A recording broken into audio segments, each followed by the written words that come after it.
ನಮಸ್ತೆ ಸ್ನೇಹಿತರೆ. ಓವರಾಲ್ ಈಗಾಗಲೇ ಎಲ್ಲ ಗೆಸ್ಟ್ ಲೆಕ್ಚರರ್ಸು ಕೂಡ ಅಪ್ಲೈ ಮಾಡಿದ್ದೀರಾ.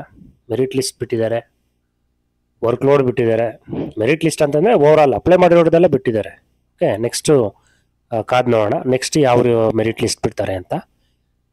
ಬಟ್ ಇಲ್ಲಿ ಮಾಹಿತಿ ಇದೆ ಏನಪ್ಪ ಅಂತಂದರೆ ಯಾವ್ಯಾವ ಸಬ್ಜೆಕ್ಟ್ಗೆ ಎಷ್ಟೆಷ್ಟು ಪೋಸ್ಟ್ಗಳಿದ್ದಾವೆ ನೀವಿಲ್ಲ ನೀವು ಫೈನಲ್ ಮಾಡ್ಕೊಬಿಡ್ಬೋದು ಮತ್ತು ಇಲ್ಲೇ ಕ್ರಾಸ್ ಚೆಕ್ ಮಾಡ್ಕೋಬೋದು.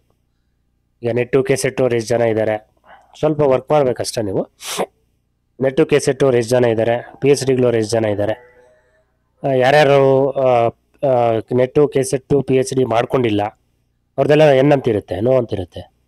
ಅವ್ರನ್ನೆಲ್ಲ ಇಗ್ನೋರ್ ಮಾಡಿ ನೀವು ಕೌಂಟ್ ಮಾಡ್ಕೋಬೋದು. ಬೇಕಾದರೆ ಇಲ್ಲೇ ನೀವು ನಿಮ್ಮ ಸಬ್ಜೆಕ್ಟ್ಗಳಿಗೆ ಎಷ್ಟು ಪೋಸ್ಟ್ ಇದೆ ಅಂತ ಇಲ್ಲೇ ನೋಡ್ಕೋಬೋದು ಸ್ನೇಹಿತರೆ. ನೀವು ನಮಗೆ ಡಿ ಸಿ ಇನ್ಫಾರ್ಮೇಷನ್ ಪ್ರಕಾರ ಈ ಸಬ್ಜೆಕ್ಟಲ್ಲಿ ಎಷ್ಟು ಪೋಸ್ಟ್ಗಳು ಅಂದರೆ ಎಷ್ಟು ವೇಕೆನ್ಸೀಸ್ ಇದೆ ಎಲ್ಲ ಸಬ್ಜೆಕ್ಟ್ಸಲ್ಲೂ ಕೂಡ ಕಂಪೇರ್ ಮಾಡಿಕೊಂಡ್ರೆ ಕಾಮರ್ಸು ನಂಬರ್ 1ನಲ್ಲಿದೆ. ಕಾಮರ್ಸ್ ಅಂತಕ್ಕಂಥ ಸಬ್ಜೆಕ್ಟಲ್ಲಿ 1368 ಗೆಸ್ಟ್ ಫ್ಯಾಕಲ್ಟಿ ಪೋಸ್ಟ್ಗಳಿದ್ದಾವೆ. ಇದೆ highest number of post commerce ಡಿಪಾರ್ಟ್ಮೆಂಟ್ಗೆ. ಸುಮಾರು ಕಾಲೇಜುಗಳಲ್ಲಿ ಕಾಮರ್ಸ್ ವೇಕೆನ್ಸಿ ಖಾಲಿ ಇದೆ. ಈಗ ಆರ್ ಸಿ ಕಾಲೇಜ್ ತೊಗೊಂಡ್ರೆ ಅಲ್ಲಿ ಒಂದೇ ಕಾಲೇಜಲ್ಲೇ 40 ಪೋಸ್ಟು ಖಾಲಿ ಇದೆ ಗೆಸ್ಟ್ ಫ್ಯಾಕಲ್ಟೀಸ್ಗೆ. ಸೆಕೆಂಡ್ ಬಂದರೆ ಯಲಹಂಕದಲ್ಲಿ 25 ಕಾಮರ್ಸ್ ಅವ್ರಿಗೆ. ಅದೇ ರೀತಿ ಹಲವಾರು ಕಾಲೇಜುಗಳಲ್ಲಿ ಇದೆ. ಅದು ಲಿಸ್ಟಲ್ಲಿ ಗೊತ್ತಾಗುತ್ತೆ ನಮಗೆ, ವರ್ಕ್ಲೋಡ್ ಲಿಸ್ಟಲ್ಲಿ. ಕಾಮರ್ಸು 1368 ಪೋಸ್ಟ್ ಬೇಕು. ಸೆಕೆಂಡ್ ಲಿಸ್ಟಲ್ಲಿ ಕಂಪ್ಯೂಟರ್ ಸೈನ್ಸು 1323.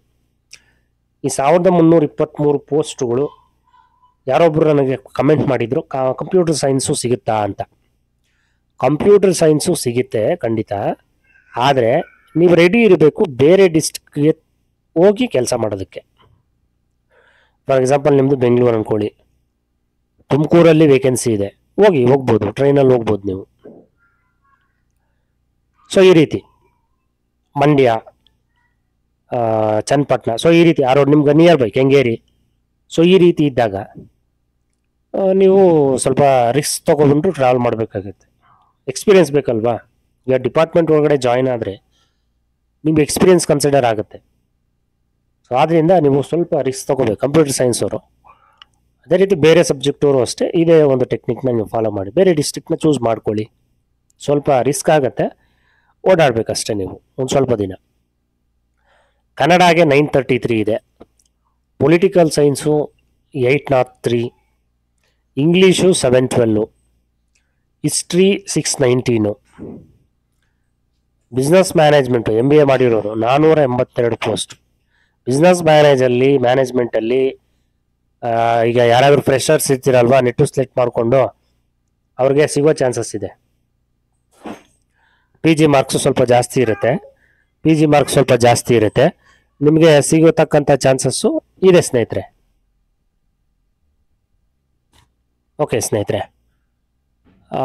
ಈ ರೀತಿ ಪೋಸ್ಟ್ಗಳು ನೋಡೋದಾದರೆ ಹಿಸ್ಟ್ರಿಯಲ್ಲಿ 619, ಬಿಸ್ನೆಸ್ ಮ್ಯಾನೇಜ್ಮೆಂಟಲ್ಲಿ 482, ಟೋಟಲ್ಲು ಮ್ಯಾನೇಜ್ಮೆಂಟ್ಗೆ 482 ಇದೆ. 482 ಅಂತಂದರೆ ಕೆಸೆಟ್ ಮಾಡ್ಕೊಂಡಿರ್ತೀರ, ನೆಟ್ಟು PhD ಆಗಿದ್ರೆ MBA ಅವರು, ನಿಮ್ಗೆ ಸಿಗೋ ಚಾನ್ಸಸ್ ಇದೆ, ಅಪ್ಲೈ ಮಾಡ್ಕೋಬೋದು. ಮತ್ತು ಕಾಲೇಜ್ ಲಿಸ್ಟನ್ನು ಕೂಡ ನೋಡ್ಕೋಬೋದು, ಯಾವ ಕಾಲೇಜಲ್ಲಿ ಎಷ್ಟು ವರ್ಕ್ ಲೋಡ್ ಇದೆ ಅಂತ. ಇನ್ನು ಎಕನಾಮಿಕ್ಸ್ಗೆ 453 ಇದೆ, ಸೋಷಿಯಾಲಜಿಗೆ 389 ಇದೆ, ಮ್ಯಾಥಮ್ಯಾಟಿಕ್ಸ್ಗೆ 361, ಕೆಮಿಸ್ಟ್ರಿಗೆ 360, ಫಿಸಿಕ್ಸ್ಗೆ 308, ಮತ್ತು ಹಿಂದಿ ಸಬ್ಜೆಕ್ಟ್ಗೆ 211, ಜಿಯೋಗ್ರಫಿಗೆ 146, ಎನ್ವಿರಾನ್ಮೆಂಟಲ್ ಸ್ಟಡೀಸ್ಗೆ 116, botany 114, zoology 114, Urdu 89, social work 75, journalism 63, biochemistry 39, psychology 36, microbiology 35, criminology 29, environmental science 18, education 17, home science 17, law 16, Sanskrit 16 post ಇದೆ, ಫಿಸಿಕಲ್ ಎಜುಕೇಷನ್ಗೆ 14 ಪೋಸ್ಟ್ ಇದೆ, ಎಲೆಕ್ಟ್ರಾನಿಕ್ಸ್ಗೆ 7, ಇಂಡಸ್ಟ್ರಿಯಲ್ ಕೆಮಿಸ್ಟ್ರಿಗೆ 7, ತೆಲುಗು 7, ಮ್ಯೂಸಿಕ್ 5, ತಮಿಳ್ಗೆ 4, ವುಮೆನ್ ಸ್ಟಡೀಸ್ಗೆ 4, fashion technology 3, Marathi 3, statistics 3, drama, ಥಿಯೇಟರ್ಗೆ 2, ಜಿಯಾಲಜಿಗೆ 2, ಲೈಬ್ರರಿ ಸೈನ್ಸ್ಗೆ 2, ಪಬ್ಲಿಕ್ ಅಡ್ಮಿನಿಸ್ಟ್ರೇಷನ್ 2, ಟೂರಿಸಮ್ ಅಂಡ್ ಅಡ್ಮಿನಿಸ್ಟ್ರೇಷನ್ಗೆ 2, ಅರೇಬಿಕ್ಗೆ 1, genetics 1, philosophy 1, sericulture 1, Tulu 1, forensic science 0. So ಇಷ್ಟು ವರ್ಕ್ಲೋಡ್ನ ಒಂದು ನಂಬರ್ ಆಫ್ ಪೋಸ್ಟ್ಸು ಈಚ್ ಸಬ್ಜೆಕ್ಟ್ಗೆ, ಪ್ರತಿಯೊಂದು ಸಬ್ಜೆಕ್ಟು ಅಂದರೆ ಸಬ್ಜೆಕ್ಟ್ ವೈಸು ನಾನು ನಿಮಗೆ ಟೋಟಲ್ಲು ಎಷ್ಟು ಪೋಸ್ಟ್ಗಳು ಖಾಲಿ ಇದೆ ಅಂತ ಒಂದು ಮಾಹಿತಿ ಕೊಟ್ಟಿದ್ದೇನೆ ಸ್ನೇಹಿತರೆ. ಇದೊಂದು ರೆಫರೆನ್ಸ್ಗಿರಲಿ ನಿಮಗೆ. ಮತ್ತು ಇನ್ನೊಂದು ವೆರಿ ವೆರಿ ಇಂಪಾರ್ಟೆಂಟು, ದಯವಿಟ್ಟು ಯಾರು ಸ್ಕಿಪ್ ಮಾಡಬೇಡಿ, ಸ್ವಲ್ಪ ಒಂದು 2 ನಿಮಿಷ ನೋಡ್ಕೊಳ್ಳಿ. ಇಂಪಾರ್ಟೆಂಟ್ ವಿಷಯ ನಿಮಗೆ ಹೇಳಬೇಕು. ಈ ಡಾಕ್ಯುಮೆಂಟ್ ವೆರಿಫಿಕೇಷನ್ ಟೈಮಲ್ಲಿ ತುಂಬ ಕೇರ್ಫುಲ್ ಆಗಿರ್ಬೇಕು ನೀವು. ಅದನ್ನೇ ಚರ್ಚೆ ಮಾಡಬೇಕಾಗಿರೋದು, ಮೇನ್ ಕಾನ್ಸೆಪ್ಟ್ ಅದೇ. ಈಗ ನೀವು ಕಾಲೇಜ್ ಸೆಲೆಕ್ಟ್ ಮಾಡ್ಕೋತೀರಾ, ಕಾಲೇಜ್ ಸೆಲೆಕ್ಟ್ ಮಾಡಿಕೊಂಡು ನಿಮಗೆ ಇಂಥ ಕಾಲೇಜು ಅಂತೇಳಿ ಕಾಲೇಜ್ ಅಲಾಟೆಡ್ ಲೀಸ್ಟ್ ಒಂದು ಬಿಡ್ತಾರೆ. ಕಾಲೇಜ್ ಹೆಸರು ಮತ್ತು ನಿಮ್ಮ ಹೆಸರು ಇರುತ್ತೆ. ಅಂದರೆ ಇಂಥ ಕ್ಯಾಂಡಿಡೇಟು ಯಾವ ಕಾಲೇಜ್ಗೆ ಸೆಲೆಕ್ಟ್ ಆಗಿದ್ದಾನೆ, ಚೂಸ್ ಮಾಡ್ಕೊಂಡಿದ್ದಾನೆ ಅನ್ನೋ ಒಂದು ಲಿಸ್ಟ್ ಬಿಡ್ತಾರೆ. ಆ ಲಿಸ್ಟ್ನ ಫಸ್ಟೇ ನೀವೇನು ಮಾಡಬೇಕು, ಪ್ರಿಂಟ್ ತೊಗೊಂಡ್ಬಿಡ್ಬೇಕು. ಓಕೆನಾ? ಪ್ರಿಂಟ್ ತೊಗೊಂಡು ಇಟ್ಕೋಬೇಕು. ಮಾರ್ಕರಲ್ಲಿ ನಿಮ್ಮ ಹೆಸರು ಮಾರ್ಕ್ ಮಾಡಬೇಕು, ಕಾಲೇಜು ಮಾರ್ಕ್ ಮಾಡಬೇಕು. ಓಕೆ, ಮಾರ್ಕರ್ ಅಂತಂದರೆ ಹೈಲೈಟರ್ ಬರುತ್ತಲ್ಲ ಯೆಲ್ಲೋ ಕಲರು, ಅದರಲ್ಲಿ ನಿಮ್ಮ ನೇಮನ್ನು ಹೈಲೈಟ್ ಮಾಡಿ, ಕಾಲೇಜನ್ನು ಹೈಲೈಟ್ ಮಾಡಿ, ಕಾಲೇಜ್ ಕೋಡ್ನ ಹೈಲೈಟ್ ಮಾಡಿ. ಇದು ಮಾಡಬೇಕಾರೋ ಮೊದಲನೇ ಕೆಲಸ. ಅದಾದಮೇಲೆ ಯಾವ್ಯಾವ ಡಾಕ್ಯುಮೆಂಟ್ಸು ರೆಡಿ ಇಟ್ಕೋಬೇಕು ನೀವು. ಇದು ಇಂಪಾರ್ಟೆಂಟು. ಒಂದು 2 ನಿಮಿಷದಲ್ಲಿ ಮುಗಿಸ್ಬಿಡ್ತೀನಿ, ನೋಡ್ಕೊಳ್ಳಿ. ತುಂಬ ಇಂಪಾರ್ಟೆಂಟಾಗಿ ಚರ್ಚೆ ಮಾಡೋಣ ಈಗ. ನೋಡಿ, document should produce at the time of interview. ಯಾರಿಗೆ? ಪ್ರಿನ್ಸಿಪಲ್ಗೆ. ಓಕೆ, ಪ್ರಿನ್ಸಿಪಲ್ಗೆ ಯಾವ್ಯಾವ ಡಾಕ್ಯುಮೆಂಟ್ಸ್ನ ನೀವು ಸಬ್ಮಿಟ್ಟು ಮತ್ತು ಡಿಸ್ಪ್ಲೇ ತೋರಿಸ್ಬೇಕು, ಶೋ ಮಾಡಬೇಕು. ಒರಿಜಿನಲ್ಸನ್ನ ಶೋ ಮಾಡಬೇಕು, ಜೆರಾಕ್ಸನ್ನು ನೀವು ಅವ್ರಿಗೆ ಹ್ಯಾಂಡ್ ಓವರ್ ಮಾಡಬೇಕು. 2 ಸೆಟ್ ಕೇಳ್ತಾರೆ. ಓಕೆ, ಇಲ್ಲಿ ಆಲ್ಮೋಸ್ಟ್ ನಿಮ್ಮ ಹತ್ರ ಎಲ್ಲ ಇರುತ್ತೆ. ಬಟ್ ಯಾವುದಾದ್ರೂ ಮಿಸ್ ಆಗಿದ್ರೆ ಒಂದ್ಸಲ ಕ್ರಾಸ್ ಚೆಕ್ ಮಾಡ್ಕೊಂಬಿಡಿ, ರೆಡಿ ಇಟ್ಕೊಂಬಿಡಿ ಈಗಲೇ.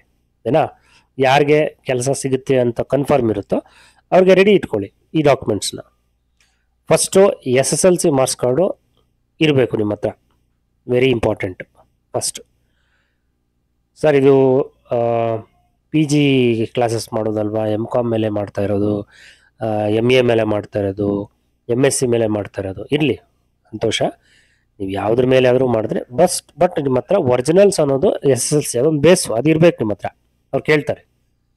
ಮತ್ತು PUC ಮಾರ್ಕ್ಸ್ ಕಾರ್ಡ್ಸು ಒರಿಜಿನಲ್ ಇರಬೇಕು, ಜೆರಾಕ್ಸು ಇರಬೇಕು. ಕ್ಯಾಸ್ಟ್ ಸರ್ಟಿಫಿಕೇಟು ಮತ್ತು ಇನ್ಕಮ್ ಸರ್ಟಿಫಿಕೇಟು ಒರಿಜಿನಲ್ ಇರಬೇಕು, ಜೆರಾಕ್ಸು ಇರಬೇಕು. ಮತ್ತು ಡಿಗ್ರಿ ಮಾರ್ಕ್ಸ್ ಕಾರ್ಡ್ಸು ಎಲ್ಲ ಸೆಮ್ಮದು ಮಾರ್ಕ್ಸ್ ಕಾರ್ಡ್ಸು ಇರಬೇಕು. ಏನಾ, ಕಾನ್ವೊಕೇಷನ್ನು ಇರಬೇಕು. PG ಮಾರ್ಕ್ಸ್ ಕಾರ್ಡ್ಸು ನಿಮ್ಮ PG ಯಾವ ಸಬ್ಜೆಕ್ಟಲ್ಲಿ PG ಮಾಡಿದರೆ ಅದ್ರ ಮಾರ್ಕ್ಸ್ ಕಾರ್ಡ್ಸು, ಕಾನ್ವೊಕೇಷನ್ಸ್ ಇಷ್ಟು ಇರಬೇಕು. Degree marks cards, convocations, PG marks cards, convocations. ಅದಾದಮೇಲೆ ಈ ಪಾಯಿಂಟ್ ಯಾರಿಗೆ ಅಪ್ಲೈ ಆಗುತ್ತೆ ಅವ್ರು ತೊಗೊಂಡು ಹೋಗಬೇಕು. PhD ಆಗಿದ್ದರೆ ಸರ್ಟಿಫಿಕೇಟ್ ಬೇಕು, ನೆಟ್ ಆಗಿದ್ದರೆ ಸರ್ಟಿಫಿಕೇಟ್ ಇರಲಿ, KCET ಆಗಿದ್ದರೆ ಸರ್ಟಿಫಿಕೇಟ್ ಇರಲಿ. ಇವು 3 ಕೂಡ ನಿಮಗೇನು ಡಾಕ್ಯುಮೆಂಟ್ ಒರಿಜಿನಲ್ ಕೊಟ್ಟಿರ್ತಾರೆ ಅದು ನಿಮ್ಮ ಹತ್ರ ಇರಬೇಕು. ನೀವು ಸುಮ್ಮನೆ ಜೆರಾಕ್ಸ್ ತೊಗೊಂಡೋದ್ರೆ ಅವರು ಅಷ್ಟೇ ಕಳಿಸ್ಬಿಡ್ತಾರೆ ಮನೆಗೆ. ಇವು 3 ಕೂಡ ಒರಿಜಿನಲ್ಸೇ ಅವ್ರಿಗೆ ತೋರಿಸ್ಬೇಕು ಫಸ್ಟು. ಆಮೇಲೆ ಅವ್ರು ಜೆರಾಕ್ಸ್ ಕೇಳ್ತಾರೆ, ನೀವು ಇಟ್ಕೊಂಡಿರ್ತೀರ ಅದನ್ನು ಕೊಡೋದು. ಇದ್ರದ್ದು ಒಂದು ಕ್ಲಾರಿಫಿಕೇಶನ್ ಕೊಟ್ಬಿಡ್ತೀನಿ. ಎಷ್ಟೋ ಜನ ಕಮೆಂಟ್ಸ್ ಮಾಡ್ತಾ ಇದ್ದೀರಾ, ಈ ಸಲ 2024 ನೀವು KCET ಪಾಸ್ ಮಾಡ್ಕೊಂಡಿದ್ದೀರಾ, ನಿಮ್ಮ ಸರ್ಟಿಫಿಕೇಟು ನೋಟಿಫಿಕೇಷನಲ್ಲಿ ಹೇಳಿರೋ ಪ್ರಕಾರ ನಾನು ಹೇಳ್ತಾ ಇದ್ದೀನಿ ನಿಮಗೆ. ನೋಟಿಫಿಕೇಷನಲ್ಲಿ ಅಧಿಸೂಚನೆಯಲ್ಲಿ ಏನು ಹೇಳಿದ್ದಾರೆ, DC ಅವರು, ಶಿಕ್ಷಣ ಇಲಾಖೆ ಏನು ಹೇಳಿದ್ದಾರೆ, ಅವ್ರು ಹೇಳಿರ್ತಕ್ಕಂಥದ್ದು, ನೀವು ಅಪ್ಲೈ ಮಾಡಬೇಕಾದ್ರೆ ನಿಮ್ಮ ಹತ್ರ ಡಾಕ್ಯುಮೆಂಟ್ ಇದೆಯಾ, ಇದ್ದರೆ ನೀವು ಅದನ್ನು ಅಪ್ಲೈ ಮಾಡಿ, ಅಪ್ಲಿಕೇಶನಲ್ಲಿ ಕೊಡಿ.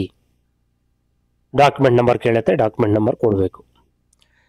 ನೀವು ಅಪ್ಲೈ ಮಾಡಬೇಕಾದ್ರೆ KCET ಆಗಿರಲ್ಲ ನಿಮ್ಮದು, ಡಾಕ್ಯುಮೆಂಟ್ ಒರಿಜಿನಲ್ ಡಾಕ್ಯುಮೆಂಟು ಇರಲ್ಲ ನಿಮ್ಮ ಹತ್ರ. ಈ ರೀತಿ ಇದ್ದಾಗ ನೀವು ಅಪ್ಲೈ ಮಾಡಿಬಿಟ್ಟಿರ್ತೀರ. ಆಗ ಅವ್ರು ಏನು ಕೇಳ್ತಾರೆ, ಕ್ವಶನ್ ಮಾಡ್ತಾರೆ, ಏನು ನೀವು ಅಪ್ಲೈ ಮಾಡ್ಬೇಕಾದ್ರೆ ನಿಮ್ಮ ಹತ್ರ ಡಾಕ್ಯುಮೆಂಟ್ ಇತ್ತಾ, ಆ ಕ್ವಶನ್ ಮಾಡ್ತಾರೆ. ಅದಕ್ಕೆ ಏನು ಉತ್ತರ ಕೊಡ್ತೀರಾ ನೀವು? ಅಲ್ಲಿ ಡಾಕ್ಯುಮೆಂಟ್ ನಂಬರ್ ಕೂಡ ಕೇಳುತ್ತೆ, ಈಗ ಸರ್ಟಿಫಿಕೇಟ್ ನಂಬರ್ ಕೂಡ ಬರುತ್ತೆ. ಆ ಸರ್ಟಿಫಿಕೇಟ್ ನಂಬರ್ನು ಕೂಡ ಅಲ್ಲಿ ಆನ್ಲೈನಲ್ಲಿ ಅಪ್ಲೈ ಮಾಡ್ಬೇಕಾದ್ರೆ ಎಂಟ್ರಿ ಮಾಡಬೇಕು. ಬಟ್ ಅಲ್ಲಿ ನೀವು ಎಂಟ್ರಿ ಮಾಡಿರಲ್ಲ, ಯಾವುದೋ ಒಂದು ನಂಬರ್ ಹಾಕಿರ್ತೀರ. ಬಟ್ ಈಗ ಅಪ್ಲಿಕೇಶನ್ ಅವ್ರು ತೊಗೊಂಡು ನೋಡ್ತಾರೆ, ಸರ್ಟಿಫಿಕೇಟ್ ನಂಬರ್ ಇದು ಹಾಕಿದ್ಯಾ, ಬಟ್ ಈಗ ನಿನಗೆ ಬಂದಿರೋ ಸರ್ಟಿಫಿಕೇಟ್ ಇದಿದೆ, ಏನು ಯಾಕೆ ಅಂತ ಕ್ವಶನ್ ಮಾಡ್ತಾರೆ. ಅಲ್ಲಿ ಪ್ರಾಬ್ಲಮ್ ಆಗುತ್ತೆ. ಅದಿರಲಿ, ಇದ್ರ ಬಗ್ಗೆ ಲಾಸ್ಟಲ್ಲಿ ಒಂದು ಮಾತು ಹೇಳ್ತೀನಿ, ಇರಲಿ. ಮತ್ತು ಗೆಸ್ಟ್ ಫ್ಯಾಕಲ್ಟಿ ಅಪ್ಲಿಕೇಶನ್ನು ಕಂಪಲ್ಸರಿ ಇರಲಿ. ಈಗ ಅಪ್ಲೈ ಮಾಡ್ಬೇಕಾದ್ರೆ ಒಂದು ಪ್ರಿಂಟ್ ಬಂದಿರುತ್ತೆ, ಆ ಪ್ರಿಂಟ್ನ ತೊಗೊಂಡು ಹೋಗ್ಬೇಕು. ಅದರಲ್ಲಿ ಐ ಡಿ ಎಲ್ಲ ಇರುತ್ತೆ, ಐ ಡಿ ಬೇಕು ಅವ್ರಿಗೆ. ಕಾಲೇಜಲ್ಲಿ ಐ ಡಿಸ್ ತೊಗೋತಾರೆ. ಕಾಲೇಜ್ ಅಲಾಟೆಡ್ ಪೇಜು ಅದು ಒಂದು ಜೆರಾಕ್ಸ್ ಬೇಕು. ನಾನು ಆಗಲೇ ಹೇಳಿದ್ನಲ್ಲ, ನೀವು ಯಾವ ಕಾಲೇಜ್ ಸೆಲೆಕ್ಟ್ ಮಾಡ್ಕೊಂಡಿರ್ತೀರಾ ಆ ಒಂದು ಶೀಟು, ಆ ಪೇಜ್ ಮಾತ್ರ, ಎಲ್ಲ ಬೇಡ. ಯಾವ ಕಾಲೇಜ್ ಅಲಾಟ್ ಆಗಿರುತ್ತೆ ಆ ಒಂದೇ ಒಂದು ಪೇಜ್ ತೊಗೊಂಡು, ನಾನು ಆಗಲೇ ಹೇಳಿದ್ನಲ್ಲ, ಹೈಲೈಟಲ್ಲಿ ಮಾರ್ಕ್ ಮಾಡಬೇಕು ನಿಮ್ಮ ಹೆಸರು ಮತ್ತು ಕಾಲೇಜು. ಮತ್ತು ಎಕ್ಸ್ಪೀರಿಯನ್ಸ್ ಸರ್ಟಿಫಿಕೇಟು ಕಂಪಲ್ಸರಿ ಬೇಕು. ಯಾರ್ಯಾರು ಆಲ್ರೆಡಿ ವರ್ಕ್ ಮಾಡಿರ್ತಾರೆ, ಅದು ಡಿಗ್ರಿ ಕಾಲೇಜಲ್ಲಿ, ಗೌರ್ಮೆಂಟ್ ಫಸ್ಟ್ ಗ್ರೇಡ್ ಡಿಗ್ರಿ ಕಾಲೇಜಲ್ಲಿ ಮಾತ್ರ ವರ್ಕ್ ಮಾಡಿರ್ತಕ್ಕಂಥ ಸರ್ಟಿಫಿಕೇಟು. ನೀವು ಯಾವುದಾದ್ರು ಪ್ರೈವೇಟ್ದೆಲ್ಲ ತೊಗೊಂಡೋದ್ರೆ ಅವರು ತೊಗೊಳ್ಳಲ್ಲ. ಎಕ್ಸ್ಪೀರಿಯನ್ಸ್ ಸರ್ಟಿಫಿಕೇಟು ಗೌರ್ಮೆಂಟ್ ಡಿಗ್ರಿ ಕಾಲೇಜುಗಳಲ್ಲಿ ಆ್ಯಸ್ ಎ ಗೆಸ್ಟ್ ಫ್ಯಾಕಲ್ಟಿಯಾಗಿ ಮಾಡಿರೋ ಸರ್ಟಿಫಿಕೇಟ್ ಮಾತ್ರನೇ ಕನ್ಸಿಡರ್ ಮಾಡ್ತಾರೆ. ಅದು ಒರಿಜಿನಲ್ ಇರಬೇಕು. ಅವ್ರು ಕೊಟ್ಟಿದ್ದು ಸೀಲ್ಸನ್ ಹಾಕಿರ್ತಾರಲ್ಲ, ಅದು ಒರಿಜಿನಲ್ ಇರಬೇಕು. ಮತ್ತು ಆಧಾರ್ ಕಾರ್ಡು ಒರಿಜಿನಲ್ ಜೆರಾಕ್ಸು. ಬ್ಯಾಂಕ್ದು ಪಾಸ್ಬುಕ್ಕು, ಯಾಕಂದರೆ ಸ್ಯಾಲ್ರಿ ಕ್ರೆಡಿಟ್ ಆಗಬೇಕು ಅಂತಂದರೆ ಪಾಸ್ಬುಕ್ನ ನೀವು ಅಟ್ ದ ಟೈಮ್ ಆಫ್ ಇಂಟರ್ವ್ಯೂನಲ್ಲೇ ಕೊಟ್ಬಿಡ್ಬೇಕು. ಪಾಸ್ಬುಕ್ ಅಂದರೆ ಒರಿಜಿನಲ್ ಕೊಡೋದಲ್ಲ, ಫ್ರಂಟ್ ಶೀಟ್ ಜೆರಾಕ್ಸ್ ಮಾಡಿ ನಿಮ್ಮ account number, IFSC code, branch ಎಲ್ಲ ಇರುತ್ತೆ, ಅದನ್ನು ಒಂದು ಶೀಟು ಜೆರಾಕ್ಸ್ ಕೊಡಬೇಕು ಅವ್ರಿಗೆ. ಅವ್ರು ಸ್ಯಾಲ್ರಿ ಕ್ರೆಡಿಟ್ ಮಾಡೋಕ್ಕೆ ಡೀಟೇಲ್ಸ್ ತೊಗೋತಾರೆ ಅವರೆಲ್ಲ. ಪ್ಯಾನ್ ಕಾರ್ಡು ಕೇಳ್ತಾರೆ, ಇದ್ದರೆ ಕೊಡಿ, ಇಲ್ಲಾಂದರೆ ಸಂತೋಷ. ಇಂಪಾರ್ಟೆಂಟ್ ಏನಪ್ಪ ಅಂತಂದರೆ, ಎಲ್ಲ ಈ ನಾನು ಏನೇನು ಹೇಳಿದೆ ಎಲ್ಲ ಡಾಕ್ಯುಮೆಂಟ್ಸು ನಿಮ್ಮ ಹತ್ರ ಒರಿಜಿನಲ್ಸು ಕಂಪಲ್ಸರಿ ಇರಬೇಕು. ಜೆರಾಕ್ಸ್ ಮಾತ್ರ ಇದ್ದರೆ ನಿಮ್ಮನ್ನು ವಾಪಸ್ ಕಳಿಸ್ತಾರೆ. ಎಲ್ಲ ಡಾಕ್ಯುಮೆಂಟ್ಸ್ ಇಲ್ಲಿ ನಾನು ಏನು ಕೊಟ್ಟಿದ್ದೀನಿ 12 ಡಾಕ್ಯುಮೆಂಟ್ ಇದೆ ಟೋಟಲ್. 12 ಡಾಕ್ಯುಮೆಂಟು ಕೂಡ ಒರಿಜಿನಲ್ಸು ಇರಲೇಬೇಕು. ಒರಿಜಿನಲ್ಸ್ ಇಟ್ಕೊಂಡಿರ್ರಿ. ಇಂಟರ್ವ್ಯೂ ಅಂತಂದರೆ ನಿಮ್ಮನ್ನು ಕರ್ಕೊಂಡೋಗಿ ಅಲ್ಲಿ ಕ್ಲಾಸ್ ರೂಮಲ್ಲಿ ನಿಮ್ಮನ್ನು ಇದು ಡೆಮೋಕ್ಕೆ ಕೊಡಿ ಅಂತ ಕೇಳಲ್ಲ ಅವರು. ಜಸ್ಟ್ ಏನು ಹೇಳ್ತಾರೆ, ಪರ್ಸ್ನಲ್ ಇಂಟರ್ವ್ಯೂ, ಸುಮ್ಮನೆ ಡಾಕ್ಯುಮೆಂಟ್ ವೆರಿಫಿಕೇಷನ್ ಇಂಟರ್ವ್ಯೂ ಇರುತ್ತೆ ಅಷ್ಟೇ, ಬೇರೆ ಏನೂ ಇಂಟರ್ವ್ಯೂ ಇರಲ್ಲ. ಕಾಲೇಜ್ಗೆ ಹೋಗ್ತೀರಾ, ಡಾಕ್ಯುಮೆಂಟ್ಸ್ ತೊಗೊಂಡು ಡೈರೆಕ್ಟಾಗಿ HODನ ಮೀಟ್ ಮಾಡ್ತೀರಾ. HOD ನಿಮ್ಮನ್ನು ಪ್ರಿನ್ಸಿಪಲ್ ಹತ್ರ ಕರ್ಕೊಂಡು ಹೋಗ್ತಾರೆ. ಪ್ರಿನ್ಸಿಪಲ್ ಹತ್ರ ಕರ್ಕೊಂಡು ಒಂದು 2 ನಿಮಿಷ ಮಾತಾಡಿಸಿ ಮತ್ತೆ ಅಲ್ಲಿಂದ ಕರ್ಕೊಂಡು ಬಂದು ಒರಿಜಿನಲ್ಸ್ ಎಲ್ಲ ಚೆಕ್ ಮಾಡ್ತಾರೆ. ಯಾರು? HOD, ಪ್ರಿನ್ಸಿಪಲ್ ಅಲ್ಲ ಚೆಕ್ ಮಾಡೋದು, HOD ಚೆಕ್ ಮಾಡ್ತಾರೆ. ನಿಮ್ಮ ಡಿಪಾರ್ಟ್ಮೆಂಟ್ HOD ಚೆಕ್ ಮಾಡ್ತಾರೆ. ಅವ್ರಿಗೆಲ್ಲ ಡಾಕ್ಯುಮೆಂಟ್ಸನ್ನು ಪ್ರೊಡ್ಯೂಸ್ ಮಾಡಿ, ಅವರು ನೀಟಾಗಿ ಒಂದೊಂದು ಪಾಯಿಂಟನ್ನು ಚೆಕ್ ಮಾಡಿ, ಒಂದೊಂದು ಮಾರ್ಕ್ಸ್ ಕಾರ್ಡ್ಸು, ಅಪ್ಲಿಕೇಶನ್ ಟೈಮಲ್ಲಿ ಏನೇನು ಅಪ್ಲೈ ಮಾಡಿದ್ದೀರಾ ಅದರದ್ದೆಲ್ಲ ನೋಡಿ ಅವರು ಕೊನೆಗೆ ನಿಮ್ಮ ಹತ್ರ ಎಲ್ಲ ಡಾಕ್ಯುಮೆಂಟ್ಸ್ ಜೆರಾಕ್ಸ್ ತೊಗೊಂಡು ಆಮೇಲೆ ನೆಕ್ಸ್ಟ್ ಪ್ರೊಸೆಸ್ಸು ಸ್ಟಾರ್ಟ್ ಮಾಡ್ತಾರೆ. ಇಷ್ಟೇ ಇಂಟರ್ವ್ಯೂ, ಬೇರೆ ಏನು ಇಂಟರ್ವ್ಯೂ ಇಲ್ಲ ಇಲ್ಲಿ. ಡೆಮೋ ಗಿಮೋ ಏನು ಕೊಡೋ ಅವಶ್ಯಕತೆಯೇ ಇಲ್ಲ. ಸಿಂಪಲ್ಲಾಗಿ ಡಾಕ್ಯುಮೆಂಟ್ ವೆರಿಫಿಕೇಷನ್ ಮಾಡಿಸ್ಕೊಳ್ಳೋದಷ್ಟೇ. ಮತ್ತು ಇನ್ನೇನಾದರೂ ಡೌಟ್ಸ್ ಇದ್ದರೆ ಕಮೆಂಟ್ಸ್ ನೀವು ಮಾಡಿ, ಆ ಕಮೆಂಟ್ಸ್ಗೆ ಉತ್ತರ ಕೊಡ್ತೀನಿ. ದಯವಿಟ್ಟು ಇದೊಂದು ವಿಡಿಯೋ ಇಷ್ಟ ಆಗಿದ್ದರೆ ಲೈಕ್ ಮಾಡಿ, ನಿಮ್ಮ ಫ್ರೆಂಡ್ಸ್ಗಳಿಗೆ ಶೇರ್ ಮಾಡದೇ ಇದ್ರೂ ಪರವಾಗಿಲ್ಲ, ಮಾಹಿತಿನ ಹಂಚ್ಕೊಳ್ಳಿ. ಯಾಕಂದರೆ ಹೋಗಲಿ, ಮಾಹಿತಿ ಗೊತ್ತಿರಲಿ ಅವ್ರಿಗೂ ಕೂಡ. ಓಕೆನಾ? ಎಲ್ಲ ಮಾಹಿತಿನ ಸ್ಪ್ರೆಡ್ ಮಾಡಿ ನಿಮ್ಮ ಫ್ರೆಂಡ್ಸ್ಗಳಿಗೆಲ್ಲ ಗೊತ್ತಿರಲಿ, ಅವ್ರಿಗೆ ಎಷ್ಟು ಪೋಸ್ಟ್ಗಳಿದ್ದಾವೆ ಅದನ್ನು ಹೇಳಿ, ಇಷ್ಟು ಪೋಸ್ಟ್ ಇದೆ ಅಂತೇಳಿ, ಮತ್ತು ಏನೇನು ಡಾಕ್ಯುಮೆಂಟ್ಸ್ ತೊಗೊಂಡು ಹೋಗ್ಬೇಕು ಅದು ಹೇಳಿ. ಮತ್ತು ಇನ್ನೊಂದು ಪಾಯಿಂಟ್ ಹೇಳ್ಬೇಕು ನಿಮಗೆ, PhD ನೆಟ್ಟು, KSET ಇವೆಲ್ಲ ಇದ್ರ ಬಗ್ಗೆ ಒಂದು ಸ್ವಲ್ಪ ಮಾಹಿತಿ. ಈಗಾಗಲೇ ನೀವು ಕೆಲವರು ನಂದು KSET ಪಾಸ್ ಆಗಿದೆ, ನಾನು ಅಪ್ಲೈ ಮಾಡಿಬಿಟ್ಟಿದ್ದೀನಿ ಸರ್, ಏನು ಮಾಡಬೇಕು? ಒಂದು ಪ್ರಾವಿಷನ್ ಇದೆ. ಅಕಸ್ಮಾತ್ ನೀವು ಅಪ್ಲೈ ಮಾಡಿದ್ದೀರಾ, KSETದು ಡಾಕ್ಯುಮೆಂಟು ನಿಮ್ಗೆ ಕೊಟ್ಟಿದ್ದಾರೆ, ಒರಿಜಿನಲ್ಸು ಕೊಟ್ಟರು, KE ಅವರು ಡಾಕ್ಯುಮೆಂಟಲ್ಲಿ ವೆರಿಫಿಕೇಷನ್ ಮಾಡಿ ಒರಿಜಿನಲ್ಸ್ ಕೊಟ್ಟರು, ಅದನ್ನು ತೊಗೊಂಡಿದ್ದೀರಾ. ಅಪ್ಲಿಕೇಶನ್ ಹಾಕ್ಬೇಕಾದ್ರೆ ನಿಮ್ಮದು ಇರಲಿಲ್ಲ, ಈಗ ಬಂದ್ಬಿಟ್ಟಿದೆ, ಇರಲಿ ಪರವಾಗಿಲ್ಲ, ಪ್ರಿನ್ಸಿಪಾಲ್ ಹತ್ರ ಒಂದು ರಿಕ್ವೆಸ್ಟ್. ಯಾಕಂದರೆ ಆ ಟೈಮಲ್ಲಿ ಅವರು ಮೋಸ್ಟ್ ಆಫ್ ಆಲ್ ಚೂಸ್ ಮಾಡೋದೇ ಎಲಿಜಿಬಿಲಿಟಿ ಇರೋರನ್ನ. ಸೊ ಆಗ ಅಲ್ಲಿ ಪ್ರಿನ್ಸಿಪಲ್ನ ರಿಕ್ವೆಸ್ಟ್ ಮಾಡ್ತಕ್ಕಂಥ ಒಂದು ಕೆಲಸ ಮಾಡೋದಾಗಲಿ, DC ಹೋಗಿ ಒಂದು ರಿಕ್ವೆಸ್ಟ್ ಮಾಡೋದಾಗಲಿ, ಈ ಥರ ಏನಾದರೂ ಮಾಡಿಕೊಂಡ್ರೆ ನೀವು 100% ನಿಮ್ಮ ಕೆಲಸ. ಏನಾ, ಆಗ ನಿಮ್ಮ ಕೆಲಸ ಕೊಡೋ ಚಾನ್ಸಸ್ ಇರುತ್ತೆ, ಅವ್ರು ನಿಮ್ಮನ್ನು ವಾಪಸ್ ಕಳಿಸಲ್ಲ. ಬಟ್ ಇದನ್ನ ಯಾರಿಗೂ ಹೇಳ್ಕೊಬಾರ್ದು ನೀವು. ಬಟ್ ನೀವು ಹೋಗಿ DC ಗೆ ಒಂದು ರಿಕ್ವೆಸ್ಟು, ಅಲ್ಲೊಂದು ರಿಕ್ವೆಸ್ಟ್ ಲೆಟ್ರು, ಈ ಥರ ದಯವಿಟ್ಟು ಅಪ್ಲೈ ಮಾಡಿಬಿಡಿದ್ದೀನಿ ಬೈ ಮಿಸ್ಟೇಕು, ಈಗ ನಾನು ಪಾಸ್ ಆಗಿದ್ದೀನಿ, ಡಾಕ್ಯುಮೆಂಟ್ ಕೂಡ ಇದೆ, ಒರಿಜಿನಲ್ ಕೇಸೆಟ್ಟು, ನಾನು ಕ್ವಾಲಿಫೈ ಆಗಿದ್ದೀನಿ, ದಯವಿಟ್ಟು ಒಂದು ಅವಕಾಶ ಕೊಡಿ ಅಂತ ಒಂದು ರೈಟಿಂಗಲ್ಲಿ ಕೊಡಿ. ನೀವು ಸುಮ್ಮನೆ ಹೋಗಿ ಬಾಯಲ್ಲಿ ಹೇಳೋದಲ್ಲ, ಒಂದು ರೈಟಿಂಗಲ್ಲಿ ಕೊಡಿ. ಆಮೇಲೆ ಪ್ರಿನ್ಸಿಪಲ್ಗೆ ಫಸ್ಟು ನೀವೇನು ಮಾಡಬೇಕು, ಪ್ರಿನ್ಸಿಪಲ್ ಹತ್ರ ಹೋಗಿ ಒಂದು ರಿಕ್ವೆಸ್ಟ್ ಮಾಡ್ಕೋಬೇಕು. ಅಕಸ್ಮಾತ್ ನಿಮ್ಗೆ ಅಲ್ಲೇನಾದರೂ ಕೆಲಸ ಆಗಲಿಲ್ಲ ಅಂದರೆ ಇಮ್ಮಿಡಿಯೇಟ್ಲಿ ಅಲ್ಲಿಂದ ಡೈರೆಕ್ಟಾಗಿ DC ಗೆ ಬಂದುಬಿಡಬೇಕು.